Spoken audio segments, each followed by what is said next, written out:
cosas. Es hora entonces de conocer qué es lo que piensan las diversas figuras del quehacer político, empresarial y social de Osorno, la provincia y la región. Porque es mejor debatir una cuestión sin resolverla que resolver una cuestión sin debatirla. Aquí comienza Osorno en la Mira.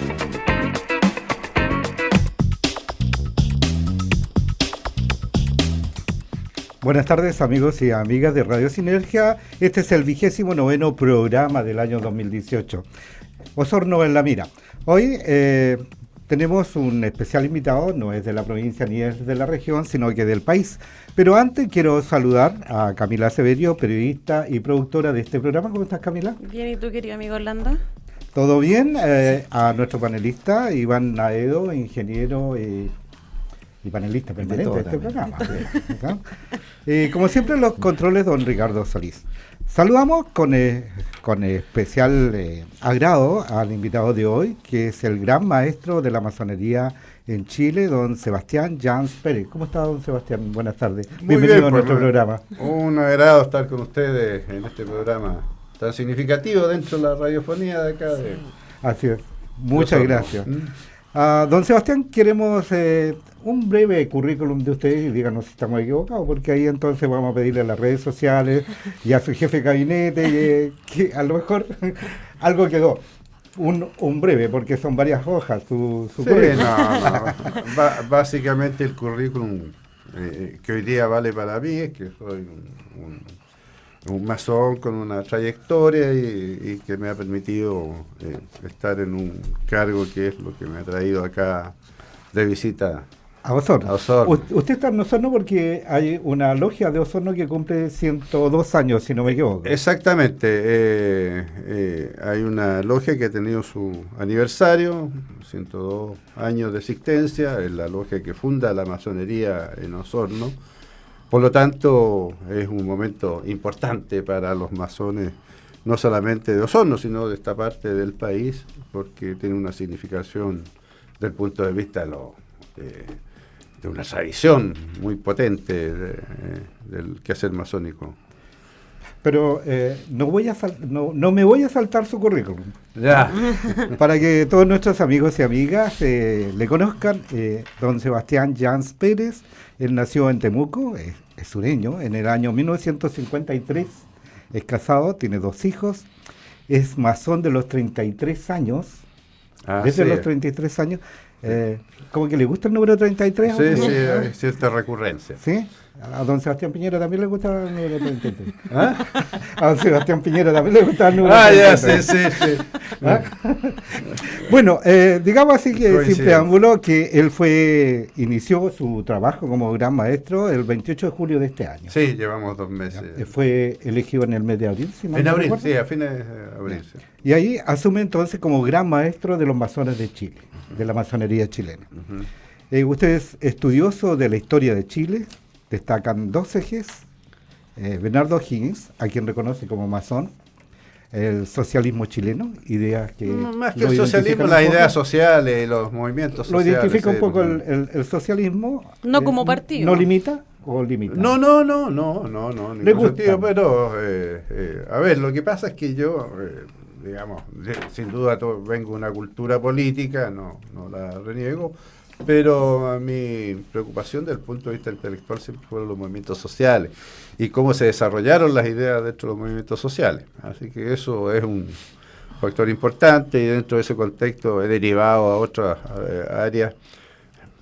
Estudié también, tengo un libro sobre los militares chilenos en una época que fue particularmente relevante y que estuvo asociado a los movimientos sociales, en fin.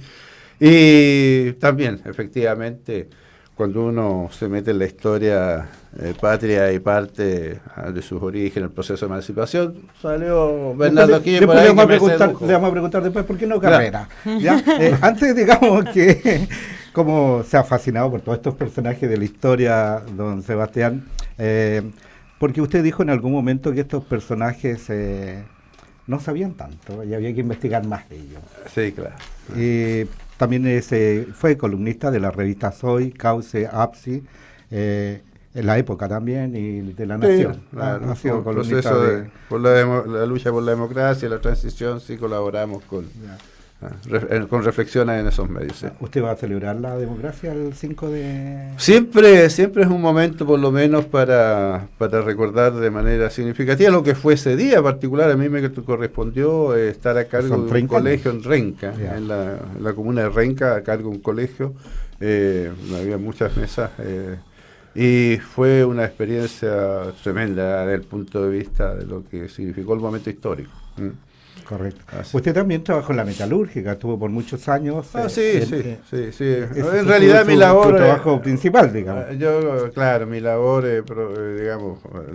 mi desempeño laboral fue fundamentalmente en empresas relacionadas con la metalurgia y con la ingeniería. Ahora, en el ámbito de administración, no la parte específicamente técnica.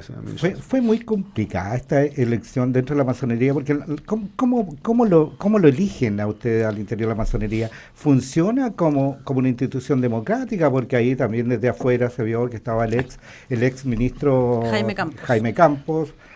Había un tercer candidato y ahí hubieron unos videos, hubieron algunas controversias, parece. Sí, hay un colegio electoral que es el que elige el cargo de Gran Maestro y la autoridad de la Gran Logia, que son aquellos que han presidido logias y los que están presidiendo en ese momento la logia. Es un universo electoral que somos una institución que tiene cierto componente jerarquizado, por lo tanto, digamos, a ellos les corresponde la elección. O sea, no es un voto, una persona un voto. Un masón un voto no, porque nosotros somos una institución iniciática y tiene distintos grados. Hay un primer grado, un segundo grado, un tercer grado. Y dentro de ese tercer grado se eligen las autoridades logiales, que son las que en definitiva quedan consagrados dentro de este colegio electoral que se llama Asamblea de la Gran Logia de Chile, que es la que decide y elige. Y una elección, digamos, con todas las características propias de cualquier elección en cualquier institución. Se presentan las candidaturas, hay que viajar, hay que visitar, en este caso las logias, ponerse en contacto con los votantes. Y fue una muy bonita elección, muy motivadora. Desde luego hubo candidatos en competencia, pero dentro de un ambiente muy fraternal. Nosotros siempre nos caracterizamos por una práctica fraternal, por lo tanto todo se da dentro de un curso, a pesar de que a veces los medios especulan, claro. No tiene que ver nada con la realidad, no. Es una votación entre personas que conviven y que valoran la convivencia y que, bueno, se ofrecen alternativas y, en definitiva, alguien tiene que salir elegido. De todas maneras. Don Sebastián, recordemos a nuestros amigos auditores que estamos conversando con el gran maestro de la masonería chilena, aquí en Osorno, en La Mira. Don Sebastián, para que a todos nos quede claro, usted habló de logia. Sí. ¿Qué son las logias? Bueno, las porque logias, aquí no se dice, hay 4 logias, pero en realidad, ¿por qué se dividen y no son una sola? No, es que, a ver, las logias es la unidad masónica en la cual uno hace su vida, allí se inicia y allí se desarrolla como masón. Si pudiéramos graficarlo es como una pequeña escuela, por decirlo de alguna manera.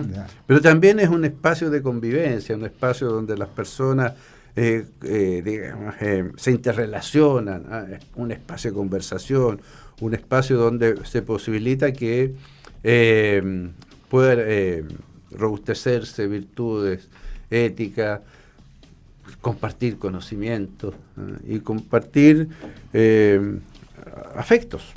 La masonería se centra mucho en afectos. Eso lo hacen en secreto. No. A ver, lo que pasa es que el secreto masónico tiene que ver con una práctica iniciática. Entonces, yo, por ejemplo, a un joven le digo, mire, nosotros somos como los pitagóricos. El joven va y busca pitagórico y va a entender claramente en internet, va a entender con facilidad. Lo que pasa es que hay personas que les cuesta esa parte, digamos, para básicamente entender. Son procesos iniciáticos que tienen que ver con aprendizajes que están relacionados con desarrollos de conciencia. Y eso es un tema. Pero muy usted cuando habla de iniciático, porque estoy tratando de que clarifiquemos todo, porque las logias entonces son son grupos espacios de de personas. desarrollo iniciático. Ya, iniciático, es decir, que alguien tiene que... Alguien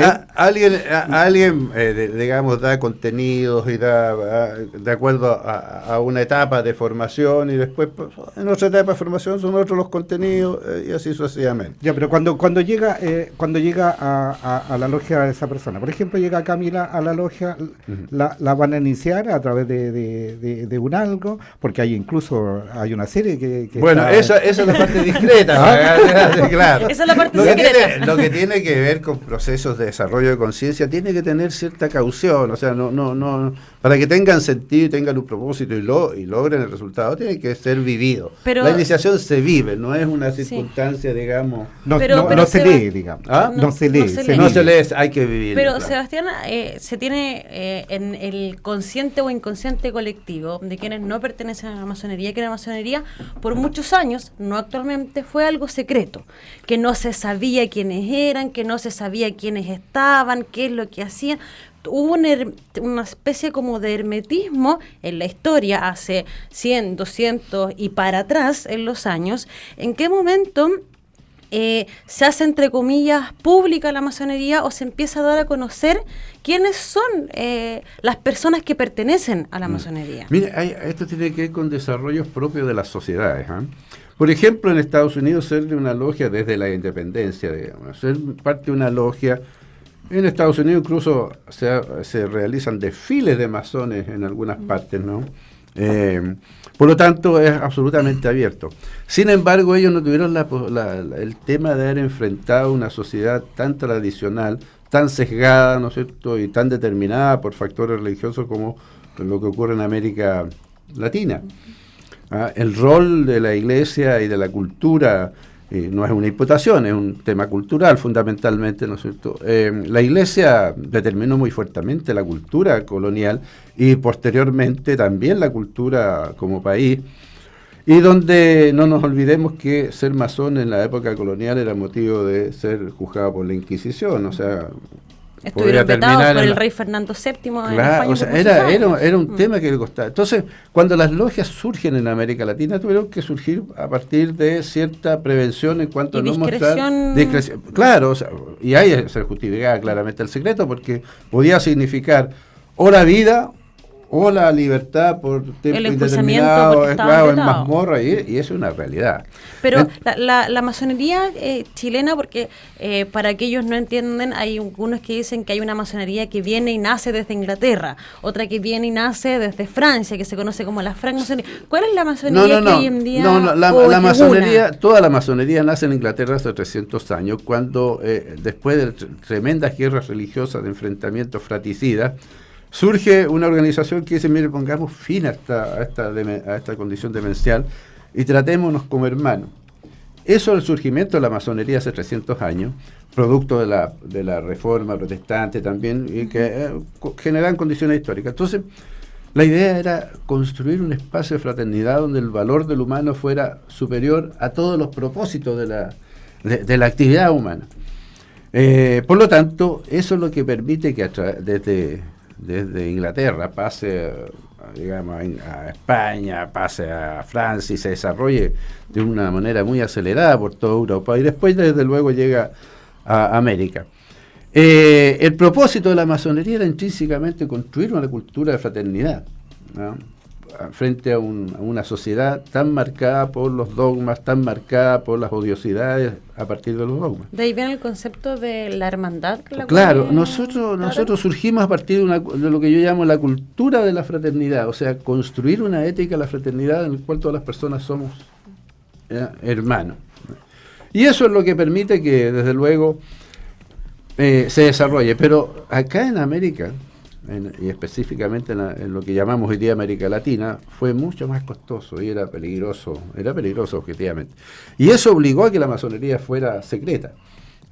Bueno, España no hay también. Testimonio, no hay España también. España también. En la bueno, claro. Entonces, ¿qué es lo que pasa? Que con el tiempo la masonería ha dejado de ser secreta. Pero hay algunos aspectos que desde luego son necesarios, necesariamente tienen que tener cierta discreción.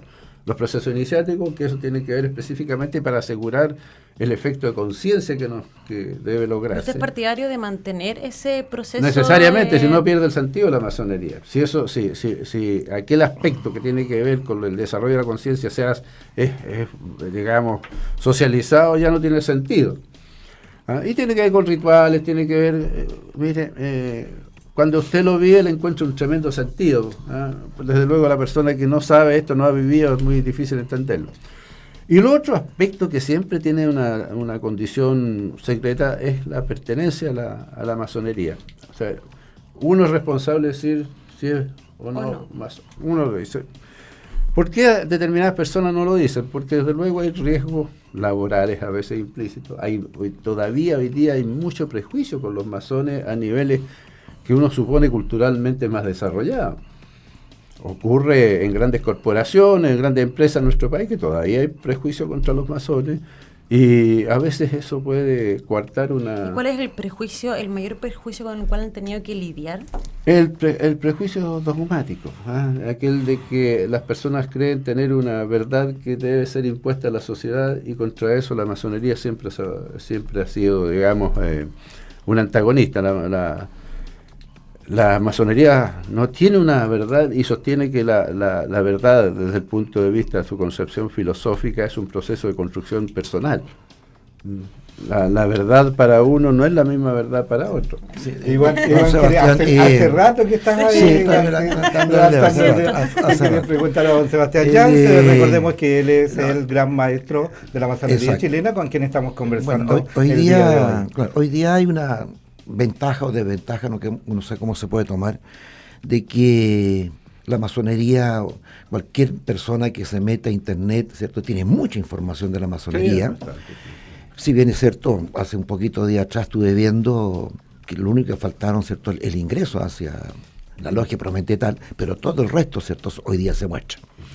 Pero hay cosas que yo creo que, sobre todo los que nos están escuchando y viendo, se están preguntando, y se ha hablado mucho de la masonería en el mundo, desde los años que lleva. Pero la pregunta del millón, dice a lo mejor el que nos está escuchando, ¿cómo se ingresa a la masonería? Sí, bueno, hay dos vías. Una vía que es la tradicional, en la cual alguien ve que usted tiene determinadas virtudes, o sea, es una persona moralmente intachable, es una persona que tiene una capacidad de discutir, de conversar, por lo tanto tiene ciertas condiciones que facilitan integrarse a un espacio como el nuestro. Y lo otro, hoy día con la modernidad, desde luego, uno accede a la página de la Gran Logia de Chile y hay un link que le permite llenar un formulario y presentar su postulación. Desde luego va a ser sometido a un análisis, independientemente de su origen social, de su condición económica, de su mirada política, de su mirada filosófica, mirada religiosa, independientemente de todo eso, lo que importa es la persona.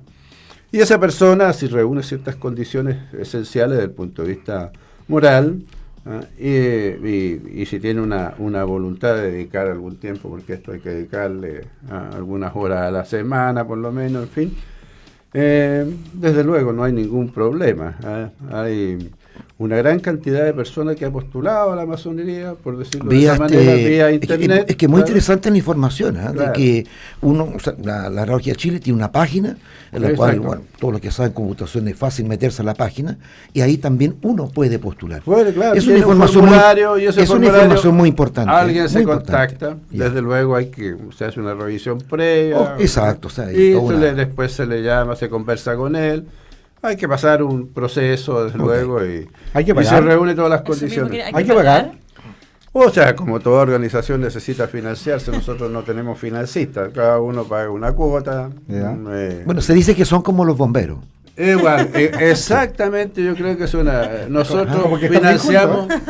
nosotros financiamos, cada uno de nosotros financia, ¿no es cierto?, su motivación masónica y eso es determinante.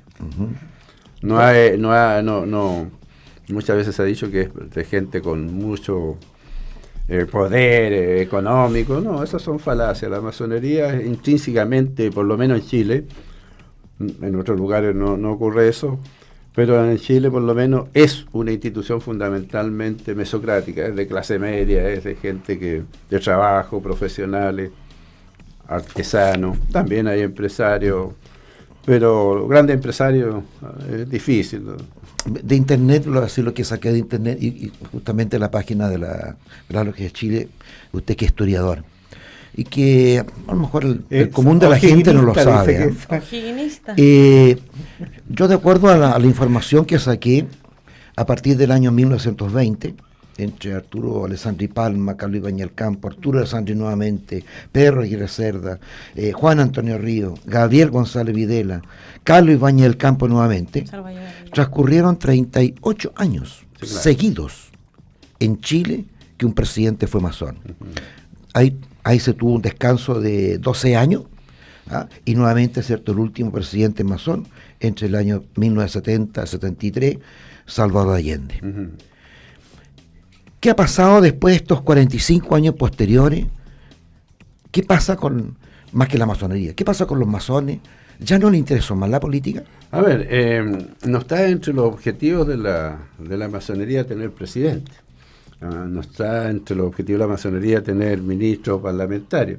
Esa es una consecuencia natural de lo que significa la participación de masones, que muchas veces encuentran dentro de la masonería una vocación de servicio público, o llegan con esa vocación de servicio público.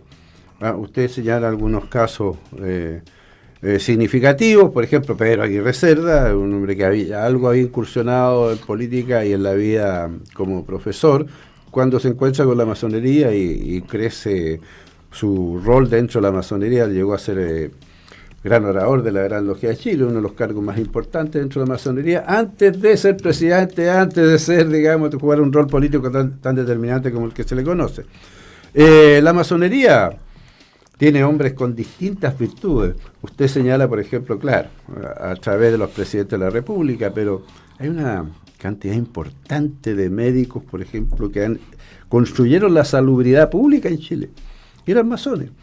Y eran hombres con una tremenda vocación masónica y jugaron un rol determinante en la construcción de la salubridad pública en este país, estoy hablando de los años 20 en adelante, a partir de una convicción masónica muy fuerte de servicio público y de valoración de lo que significa la condición humana, en la educación.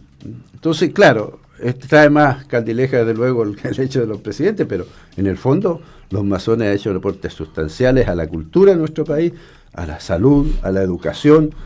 El hombre más determinante en la legislación laboral que ha habido en América Latina, Moisés Poblete, que partió construyendo legislación laboral en Chile, es un referente para cualquier especialista en el mundo que quiera estudiar sobre legislación laboral. Entonces, los masones han jugado roles determinantes, y él no fue presidente, fue un especialista. Hoy día hay un hombre que de tremenda prevalecencia también en ese ámbito. El caso de Emilio Morgado, actualmente vive en Perú, ya está en años muy avanzada de su vida, está prácticamente retirado, pero también fue una figura muy relevante desde el punto de legislación laboral, y que en otras partes estudian sus escritos. Entonces, no solamente se trata de influir desde el punto de vista de cierta condición preeminente desde el punto de vista del ejercicio político, sino también en cómo vamos aportando a fortalecer y a proteger la condición humana. Pero está bien, pero para terminar, líder, está bien, don Sebastián, pero la historia nos indica este hecho, porque mal que mal nosotros tenemos un sistema político presidencialista, entonces, por lo tanto, ¿cierto?, uno de los cargos más importantes de un país como Chile es el presidente o presidenta. Pero mi pregunta iba ahí, o sea, ¿por qué la influencia no de la masonería? Si está claro, digamos, que el candidato es masón, no es la masonería en sí, eso no está en discusión, sino ¿por qué perdimos? ¿Es coincidencia que el último masón, y que se supo públicamente, todo el mundo sabía que Salvador Allende era masón, cuando ya tú lo que preguntabas, ya se sabía, o sea, esto era más abierto, se sabía que era masón? Eso no influyó mucho en que nuestros líderes posibles políticos, masones, hemos perdido 45 años de tener la posibilidad incluso de ser candidato a masón, salvo, digamos, el último que estuvo. Sí, bueno, ¿qué pasa? Pensando don Sebastián, ¿cierto?, de que los masones también hacen un trabajo interior y exterior, pero en este trabajo exterior, usted como gran jefe en estos 4 años, ¿va a haber un cambio en el sentido de cómo la masonería, y indudablemente los masones, se va a actuar más en sociedad? Más que internamente, sino que más en sociedad. No, la masonería siempre actúa socialmente. Lo que pasa es que, a ver, la masonería no busca las candilejas, le vuelvo a insistir, no busca las candilejas. Lo que busca es una labor efectiva. Ahora, que eso se vaya a traducir desde el punto de vista de ciertas presencias públicas, concretamente, yo creo que depende de ciertas condiciones históricas, en algún momento los procesos de desarrollo político. A mí me encantaría terminar mi periodo como gran maestro con un presidente masón en La Moneda. Claro que sería desde el punto de vista referencial, pero tiene que ver más con una visión personal tal vez, porque para algunos masones no es ese el objetivo. Siempre el objetivo del masón va a ser en términos de cómo impactamos los procesos, cómo los procesos culminan en beneficio de las personas y en beneficio del aseguramiento de aquellos que nosotros consideramos como fundamental dentro de la sociedad. La tolerancia, la libertad de conciencia, lo que significa poner la condición humana en la preeminencia de toda acción pública, toda acción del mercado, de lo que ocurre dentro de una sociedad esté en beneficio de la condición humana y el aseguramiento de los derechos de la condición humana. Pero Sebastián, ya que Ivancito tocó el tema de la política y nombró a varios presidentes de la República, le encantan a la política. Tocó a varios presidentes reconocidos masones. Si nos vamos mucho más al exterior, tenemos a George Washington, que fue masón, a John F. Kennedy, a George W. Bush también. Pero déjame terminar. Sí. Entonces, podría uno dar por entendido que existe un vínculo tremendamente importante entre la masonería y el mundo político, y que desde esa forma ha influido la masonería en las decisiones políticas que se han tomado no solo en Chile, sino que en diversos países del mundo. Y si volvemos más atrás a la historia de la independencia de Chile, que Orlando lo tocó, O'Higgins fue reconocido masón, supuestamente, que es lo que dicen en la historia. Los Carrera, tenemos en Venezuela a Simón Bolívar, a Miranda, a José de San Martín, distintos personajes de la historia de la independencia de Latinoamérica que han sido vinculados a la masonería, y uno podría pensar que desde esta organización se dieron todos estos procesos de independencia y políticos. Sí.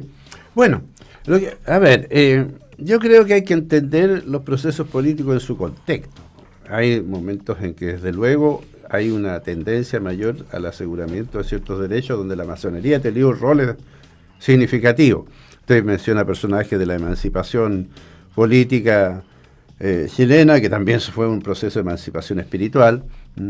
Hubo el primer presidente de la República, que se llamó propiamente tal, fue un masón, el caso de Manuel Blanco Encalada.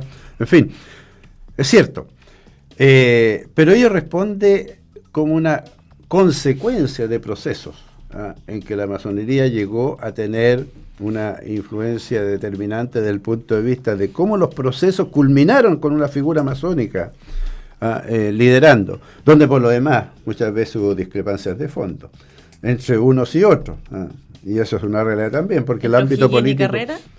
Bueno, hay un caso, claro, porque resulta que las opiniones políticas son legítimas, las discusiones de distintas posiciones, y al final los temas políticos se resuelven en el ámbito de la política.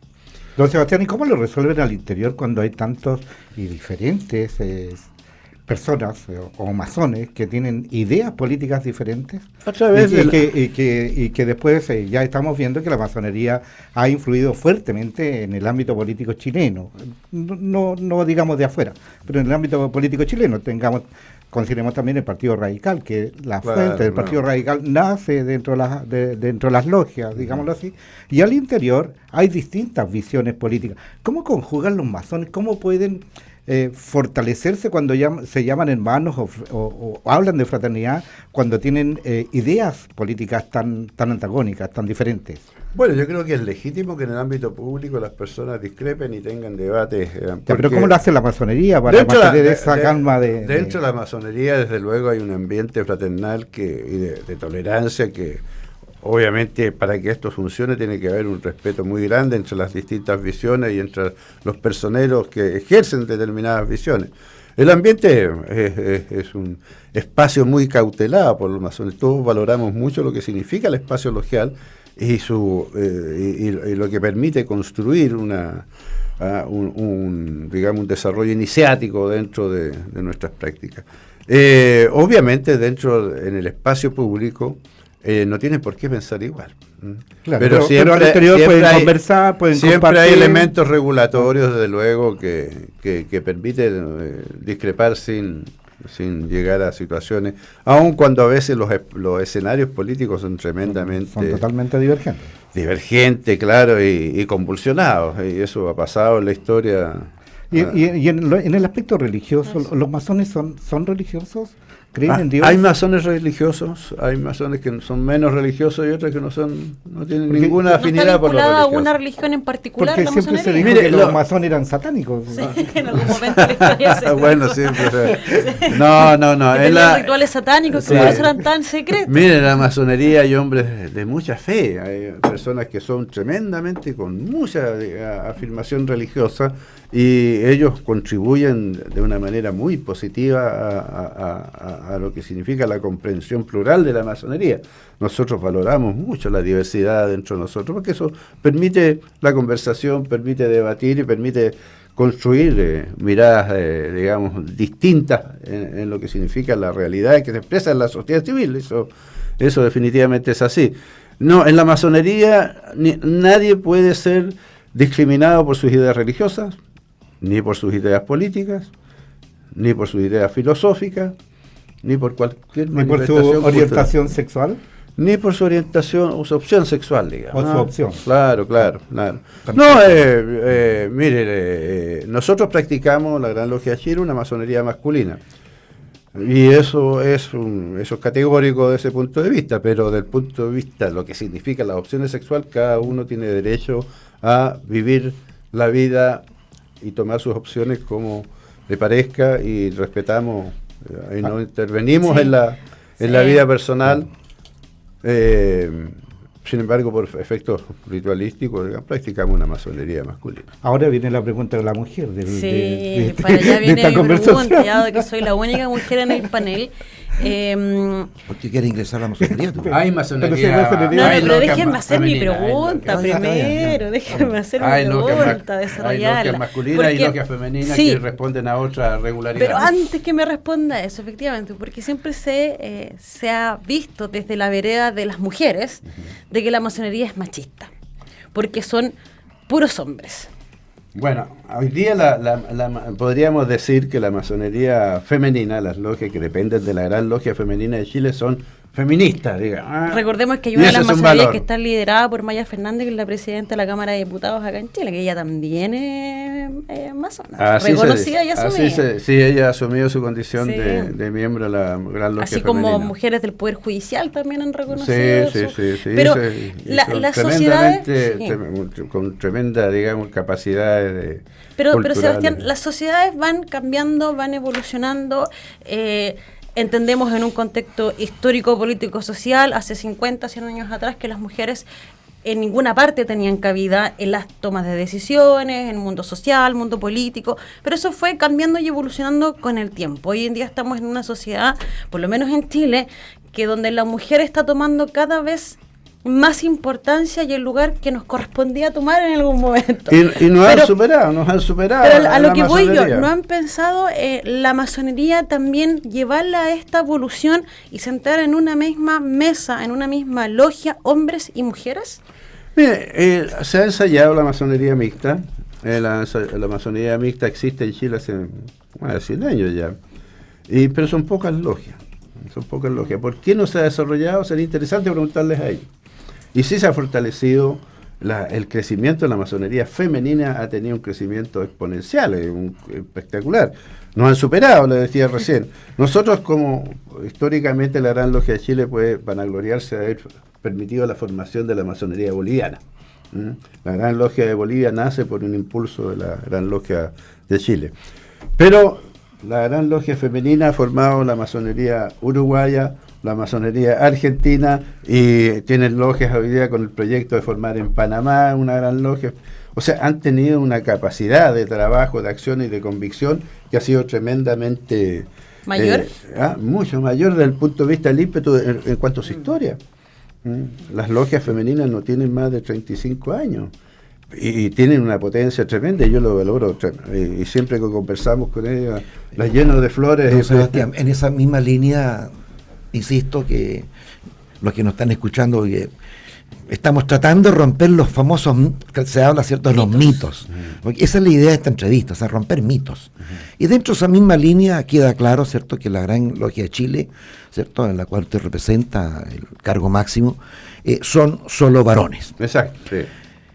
La pregunta es, ¿cuál es el rol en esta gran logia, ¿cierto?, de solo hombres? ¿Cuál es el rol de la familia y específicamente de la mujer? Bueno, La mujer la dejamos afuera, están adentro, no. ¿Cuál es el rol? ¿Qué rol tiene la mujer? ¿Bueno o malo? Yo quiero ser muy sincero. Iniciáticamente nosotros somos una masonería masculina. Exactamente, ya. Pero existe hace 70 años los centros femeninos que han desarrollado una labor muy importante desde el punto de vista de lo que significa la construcción de la familia masónica. No una construcción dogmática de la familia, sino como un espacio de crecimiento de nuestros hijos en torno a los valores que nosotros defendemos y promovemos.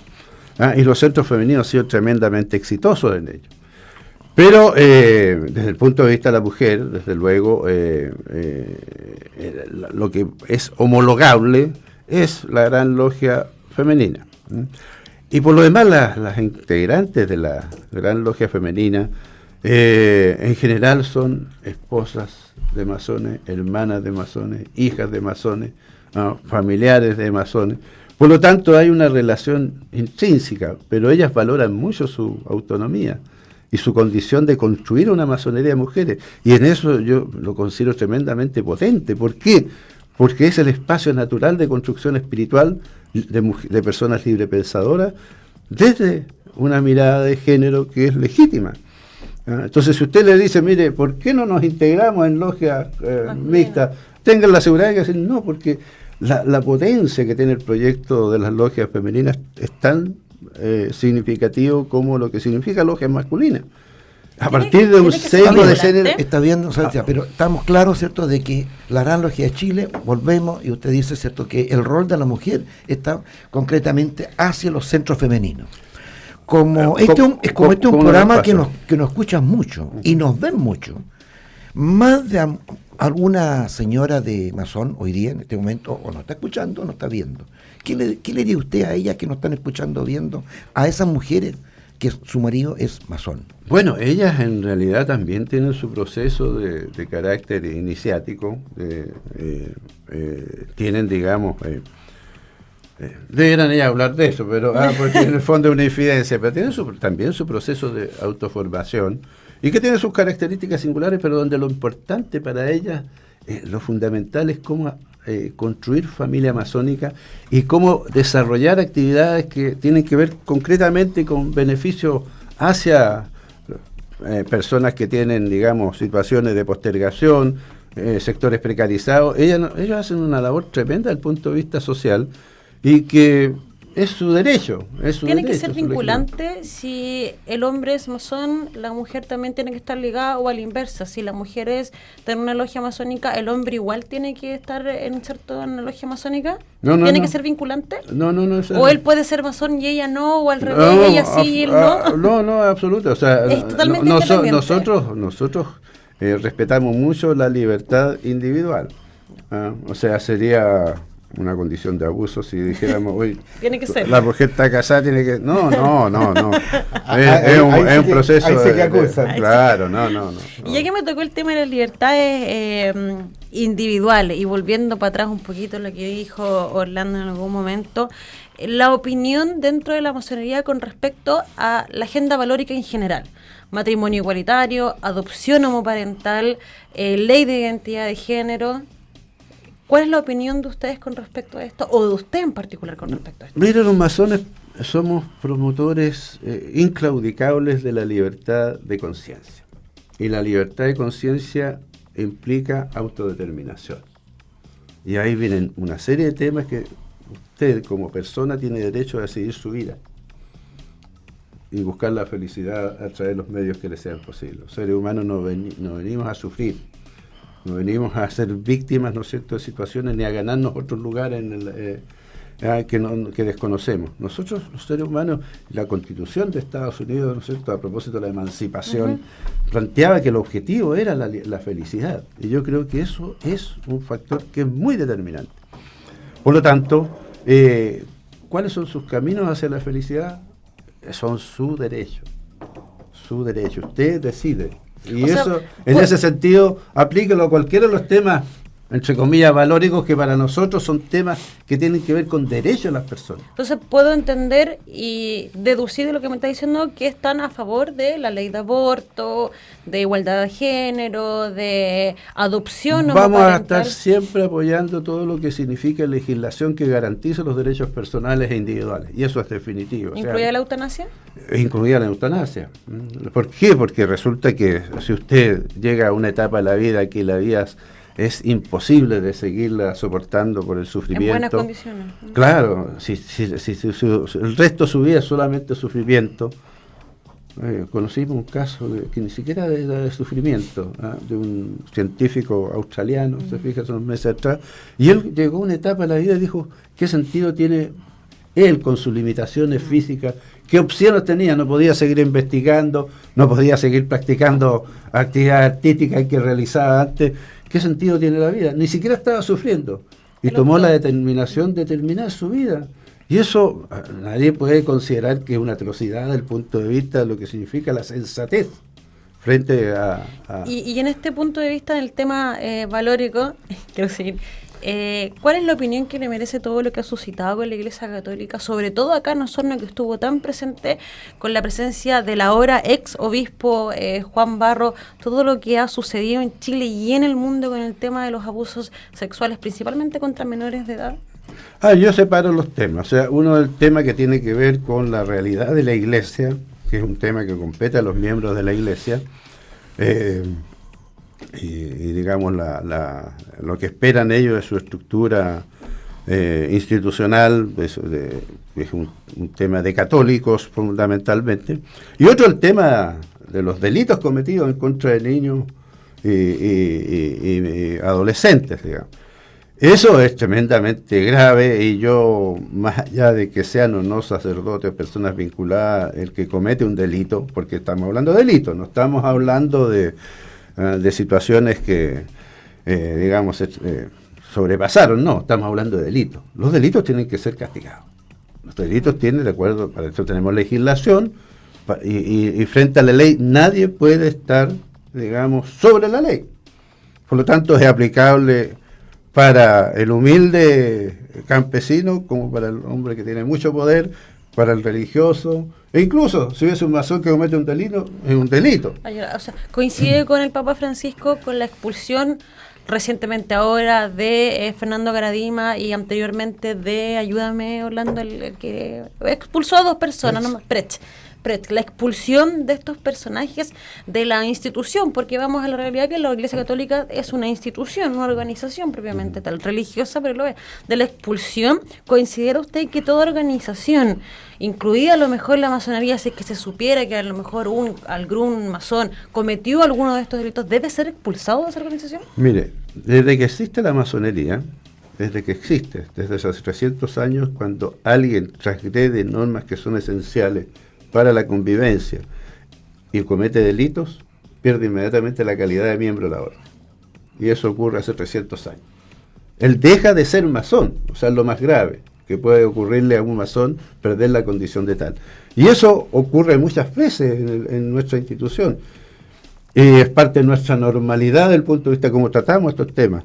Nos alegramos de que haya una medida, por fin, una comprensión de esto, porque cuando se acusó en la comisión, digamos, en la entidad de las Naciones Unidas que protege los derechos del niño, hace 4 o 5 años atrás, la Iglesia llegó, o las personas que llegaron a nombre de la Iglesia llegaron a buscar subterfugio para para salvar esta situación, cuando hace rato, ¿no es cierto?, que se conocía. O sea, no estamos hablando de una situación que se ha descubierto ahora.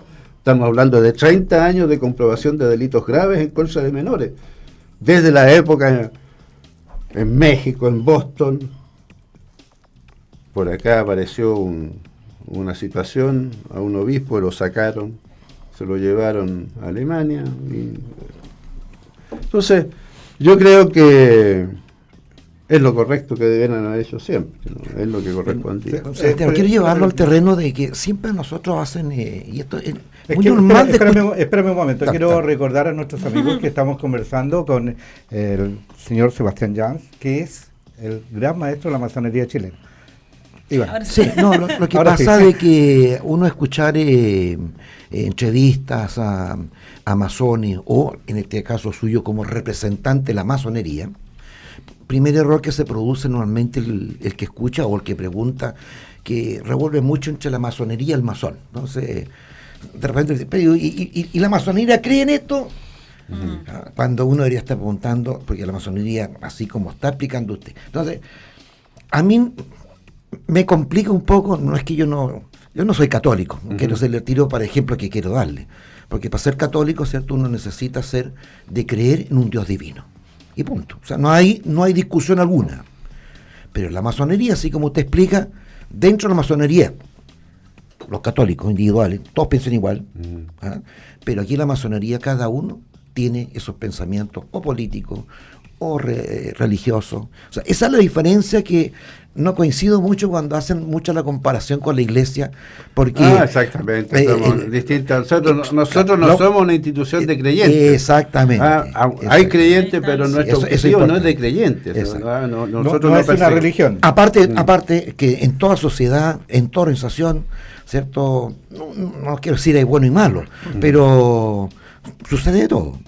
Por eso, digamos, de que debo entender, así como está explicando usted, de que los masones, del principio que le entrega la masonería, los masones tienen que actuar a través de su principio. Exactamente. Básicamente sus valores. Del sustrato ético que le entrega la masonería. O sea, cada uno responsable con respecto, ¿cierto?, a sus valores y actuación ética. Exactamente. Y cuando eso no se entiende... Eso es bueno aclararlo, yo diría que es bueno. Y cuando hay una transgresión, desde luego somos categóricos. Me parece muy Sebastián, dentro de esta conversación quisiera cambiarlo un poco de tema, pero dentro de lo mismo valórico, porque la masonería... ¿Qué tan fuerte en términos del liderazgo valórico se ha expresado en los cambios sociales que han habido, especialmente en la sociedad chilena, que hablemos... Yo creo que sin temor a equívoco, en los últimos 6 años hemos tenido una evolución, pero tremenda, y hemos sido bombardeados por temas que no alcanzamos a digerirlos. Y en algún momento uno de los grandes referentes que habían en Chile era la Iglesia Católica, quien fijaba los patrones éticos, morales, ¿no es cierto?, de todo lo que sucedía en la sociedad chilena. Pero eso se transformó en una desconfianza, por lo que acabamos de comentar. Pero la masonería como que no se vio con la fuerza como para, no diría yo aprovechar el momento, pero para poder, ¿no es cierto?, tener una voz de gente que está pensando sobre estos 3 principios básicos de libertad, igualdad y fraternidad, y que hacia la sociedad chilena no se vio esa fuerza. Usted como gran maestro, ahora que está recién iniciándose, ¿cuál es su proyecto frente a estos impactos sociales y a esta guía que la sociedad chilena en algún momento se ve desprovista de una orientación religiosa o no, pero al menos una base? Sí. Lo que pasa es que, a ver, en su diagnóstico yo no lo comparto. Yo creo que la masonería ha estado, la masonería a través de sus hombres ha estado en todos los debates que había en la sociedad, en todos los esfuerzos que ha hecho nuestra sociedad, han estado los masones de todas maneras. Y muchos, digamos, en forma... dentro de sus roles que cumplen en los movimientos sociales, dentro de su participación en los debates de ideas, es lo que incluso a nivel político, usted da una mirada a lo que fue la transición y va a encontrar un montón de masones ahí significativos. Por lo tanto, no comparto el diagnóstico. Yo creo que la masonería entrega su opinión a través de lo que son las opiniones del gran maestro cuando es necesario hacerlo. Por ejemplo, le señalo, en medio de las jornadas de protesta que había en el tiempo de Pinochet, ¿no es cierto?, en el año 1986, un pronunciamiento tremendamente significativo del gran maestro de la época que se llamó El despertar de las conciencias, y donde hacía un llamado precisamente a un esfuerzo por reconstruir la democracia como un único espacio donde podíamos establecer una realidad política que expresara la libre concurrencia de las ideas, etcétera, etcétera, etcétera, y establecer instituciones determinadas por el voto popular, etcétera. Por lo tanto, Pero ahora que han venido todos estos cambios sociales, ahora último, si bien es cierto, eso también, pasó en el 85-86, que fue muy potente, con mucha fuerza, sí, pero esta otra guía ahora, recientemente, ¿ha estado un poquito alejada la masonería? Yo no lo percibo así, yo creo que, primero, entendamos una cosa, la masonería no tiene un proyecto específico que ofrecerle, salvo aquel que está determinado por determinadas características éticas. Nosotros vamos a estar siempre sosteniendo el alcance ético. Nosotros no estamos matriculados con un proyecto político específico, porque eso es una decisión de los masones. Y usted tiene masones en distintas vertientes, no porque estén desempeñando un proyecto masónico ahí, sino que lo que él está haciendo es reflejar determinados valores en la construcción de su propuesta política. Por lo tanto, no podemos decir que hay algún masón o que la masonería tenga que entregar una orientación respecto a un tema específico que esté en debate. Lo que sí va a hacer la masonería va a poner los elementos fundamentales desde el punto de vista de la preservación de la condición humana a partir de ciertos fundamentos éticos que son intransables para nosotros. Correcto. Y en ese sentido, por ejemplo, para nosotros, la república como un espacio de construcción común es fundamental para entender cualquier proceso político. Cuando hablamos de república estamos hablando de un espacio de todos, y donde todos tienen un rol que jugar y todos tienen que participar. Tiene que ver con convivencia, tiene que ver con lo que tiene el paradigma de la polis griega, ¿no es cierto?, donde todos podían debatir, aportar, etcétera. Ese paradigma para nosotros es fundamental. Y dentro de ese contexto hay valores que son muy importantes. Cuando hay que discutir temas valóricos, ¿no es cierto? Claro. El masón siempre va a estar sobre la base, ¿no es cierto?, de que hay que asegurar el derecho de la persona. Pero al interior las logias preparan a sus miembros en estos temas. Porque en temas políticos, no, pero en temas valóricos, sí, los temas que tienen que ver, vuelvo a insistir, que preserven la condición humana, aquellos que son los más trascendentes desde el punto de vista de cómo aseguramos los derechos. Y ahí viene, insisto, lo que decían antes, la libertad de conciencia como el principal y fundante de todos los derechos. Decimos libertad de conciencia, claro, la persona tiene libertad de vivir donde quiera, ¿no es cierto?, elegir la profesión que quiera, la persona tiene libertad, ¿no es cierto?, para casarse con quien quiera, y muchas veces se quedan ahí algunos, ¿no? No, la persona siempre tiene la opción de decidir qué es lo que va a hacer en su vida y con su vida. O sea, la masonería no es quien le va a señalar cuál es el camino. No le va a señalar cada uno es libre de una propuesta política o un modelo político que asegure esos derechos. No, es un tema de construcción de la sociedad civil. Eso, o sea, la sociedad es la que determina. Nosotros ponemos los temas que son fundamentalmente éticos, que aseguran que cuando se discutan esas cosas estén siempre presentes. Ahora, ¿cuál es su voz respecto a un problema internacional bien cerquita de acá, que es el problema con Venezuela? ¿Qué piensa el gran maestro con respecto a los...? Porque allá también hay masonería, hay también gentes, hay personas que tienen problemas. Claro. Mire, yo le puedo responder en algún sentido, porque precisamente en Venezuela hay masonería con la cual tenemos relaciones formales, los consideramos nuestros hermanos, y en ningún sentido queremos que haya los prejuicios afecten a los masones venezolanos. Por eso lo puedo decir simplemente desde el punto de vista de nuestra aspiración, que en todo país siempre haya democracia, que se respete la condición humana, y eso para nosotros es fundamental. Todo aquello que ponga en riesgo la condición humana de una persona, le quite el derecho a una persona desde el punto de vista de su libertad de pensamiento y el ejercicio que compete a eso, es algo que a nosotros nos preocupa y nos duele.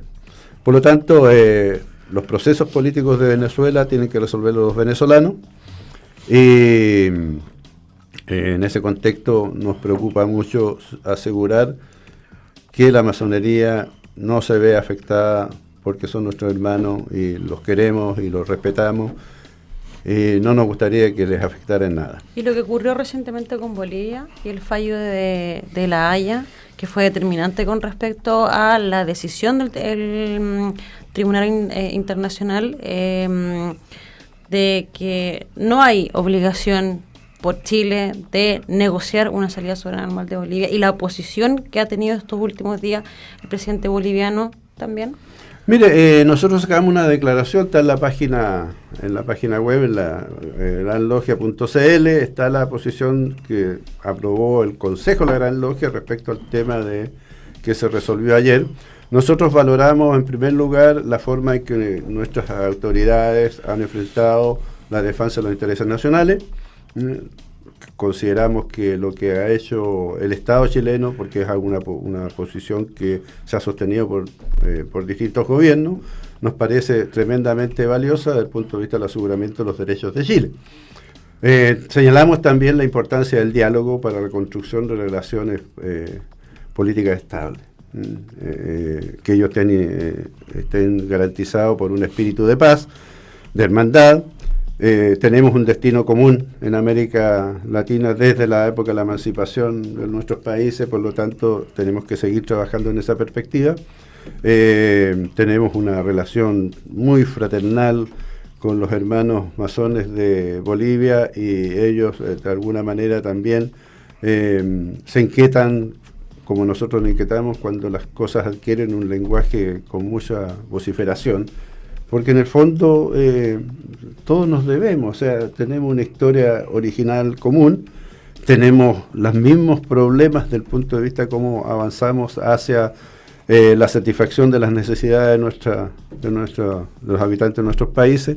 Por lo tanto, todo lo que importe diálogo, lo que importe paz, lo que importe una buena relación, la valoramos altamente, y yo creo que el resultado da una posibilidad, el resultado obtenido una posibilidad maravillosa y el presidente de la República lo dijo, lo señaló, que ahora había un espacio para conversar, dialogar y buscar soluciones que sean de interés y beneficio para ambos países. Quería decirle que en honor al tiempo, sí, porque ya estamos terminando el programa. Don Sebastián, a usted se lo ha identificado mucho como, por ahí incluso dice, gran defensor de la educación pública. Un poco la historia de la masonería, indudablemente que presidente, y vuelvo, no quiero insistir con los presidentes masones y lo que se hizo en esa época, sobre todo, y en educación se hizo mucho. La Abelardo Núñez como escuela normal, presidente que estaba, cierto, masón. Hoy día, cierto, se le entregó la educación pública, curiosamente, que uno puede decir un organismo, entre comillas, público, que es el municipio. O sea, el Estado chileno se desligó de la educación pública. En sus 4 años que vienen, y vuelvo, yo trato de separar siempre lo que es la masonería y el masón propiamente tal, en su actuar libre que tiene cada uno de ellos. Pero como usted, como gran maestro de la área de Chile, se va a intentar un momento dado que la masonería tenga un punto de vista de retomar un tema tan importante que lo tuvo la masonería en la historia, que es la educación pública. A ver, todos mis antecesores han señalado lo mismo que le señalo yo. De hecho, reiteradamente mi antecesor inmediato, el querido hermano Luis Rivero, sostuvo permanentemente la necesidad de proteger y de valorar la educación pública. La educación pública es el único espacio que permite construir igualdad. Los proyectos educacionales privados apuntan a objetivos específicos. La única forma que tiene usted de llegar al niño más en condición más precaria una educación es la educación pública. Y nos preocupa tremendamente que la educación pública esté tan deteriorada y que no esté en el privilegio en este momento, porque se ha garantizado la gratuidad, pero no se ha garantizado la calidad. Y esa es una tarea del Estado en términos de que a los jóvenes y a los niños que concurran al colegio público, independientemente de que esté dependiendo, que ese colegio tenga una educación de calidad, tenga las mismas oportunidades desde el punto de vista del acceso al conocimiento para cualquier niño, especialmente aquellos que están más postergados desde el punto de vista de los accesos, que no tienen relaciones sociales, que no tienen lazos, digamos, con determinados vínculos que le permitan el día de mañana sortear las oportunidades laborales, las oportunidades de la vida. La educación pública es la única que garantiza. ¿Existe la educación pública en Chile? Yo creo que hay una educación pública que tiene una deuda enorme desde el punto de vista... O que se hace pública.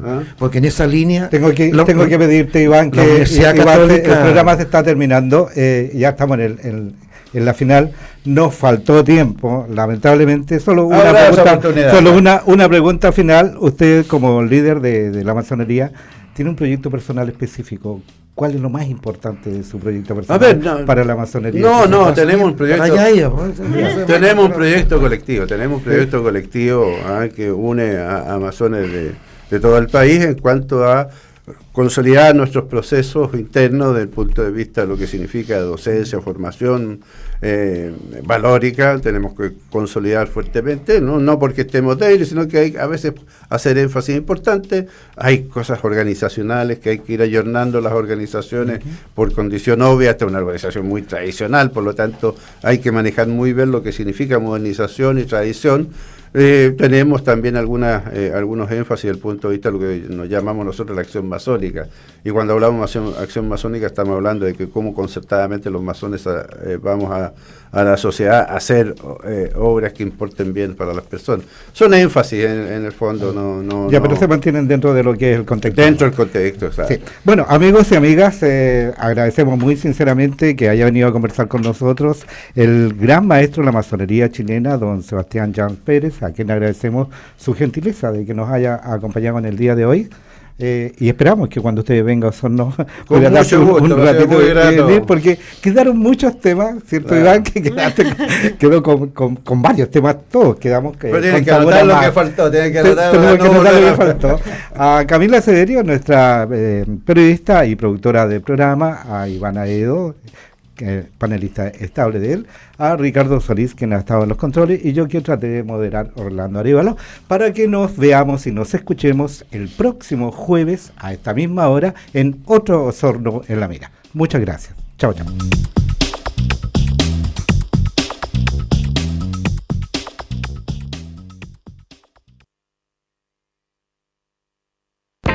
Esto fue Osorno en la Mira, un programa de entrevistas y opiniones con diversas figuras del quehacer político, empresarial y social de Osorno, la provincia y la región.